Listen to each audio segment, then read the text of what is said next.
नमस्कार. मी वेद गुरुकुल शैक्षणिक क्रीडा संस्थामधून सोमनाथ जाधव बोलतोय. हे जे आम्ही एक ॲप्लिकेशन डेव्हलप केलेले आहे हे मुलांच्या सिक्युरिटी संदर्भातलं एक ॲप्लिकेशन आहे. स्कूल ERP मॅनेजमेंट प्रोग्राम आहे.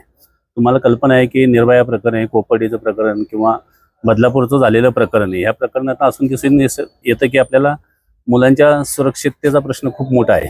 याच्यावर एक ॲप्लिकेशन डेव्हलप केलेलं आहे. या ॲप्लिकेशनमुळे मुलांच्या दिवसभराच्या प्रत्येक हालचालीवर पालकांना लक्ष ठेवणं सोपं जाणार आहे.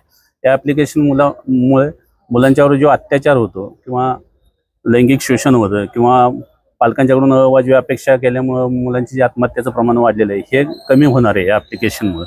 तसेच स्कूल डिजिटल होऊन स्कूल ERP मॅनेजमेंट प्रोग्राम असल्यामुळं ॲडमिशनपासून TC देण्यापर्यंत सर्व बाबी एका सॉफ्टवेअरच्या माध्यमातून स्कूलला दिलेल्या आहेत.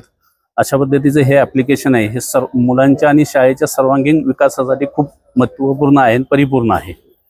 कितवी ते कितवीपर्यंतच्या विद्यार्थ्यांसाठी याचा वापर करणार? हे पहिलीपासून ते कॉलेजपर्यंत 15वी पर्यंतच्या विद्यार्थ्यांसाठी हे उपयुक्त ॲप्लिकेशन आहे.